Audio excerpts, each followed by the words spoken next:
I'm going to show you how to cut in this piece here. So first thing we're going to do is we're going to put this in as a spacer. Don't push down on that so it's easy to pull out. Put in your hole tiles next to it.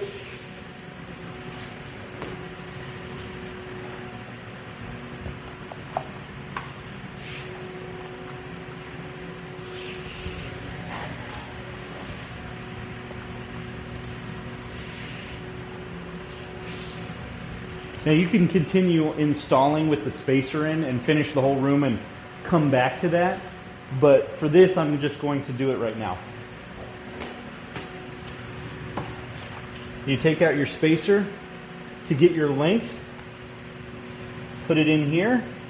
Now this will tuck on this wall, so I can just look down, make sure this room gets cove base, so I just make sure that I'm within about an 1/8 inch of where the sheetrock is. I marked it.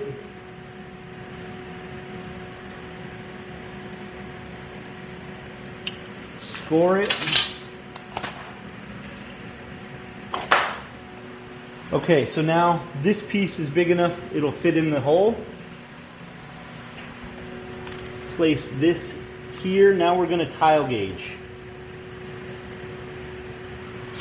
Use my scrap piece to tile gauge it.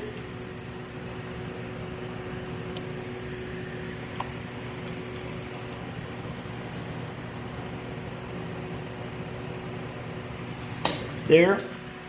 Now I could take this piece and put it at the end and use a whole piece to tile gauge it, but that's kind of a pain with long boards. Tile gauging that direction, if it was a square piece like BCT that's 1 by 1, or you know, 50 by 50 centimeter or something like that, is going to be easier. So a cheater method is I put this one in and I have the factory edge here so it's nice and square, and I'll butt it up to here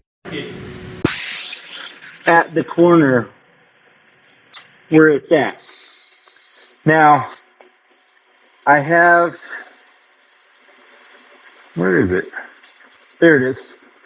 There's the tile gauge mark that I made for. I have a mark right here for this direction. Take your square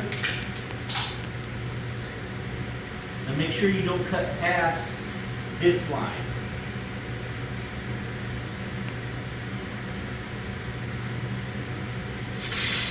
Now you see here the corner is has a big gap underneath it.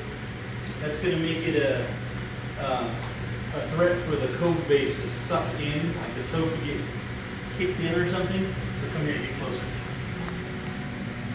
So you angle the corner, so you don't just go square. Angle it like that.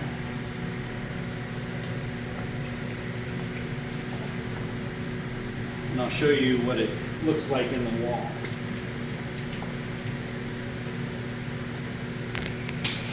So it's going to look like this. Has this little angle here that'll tuck underneath.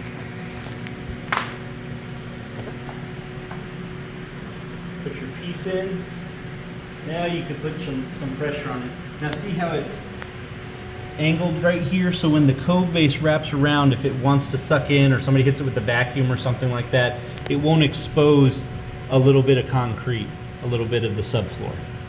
So that's how you cut that in. Hope that helps.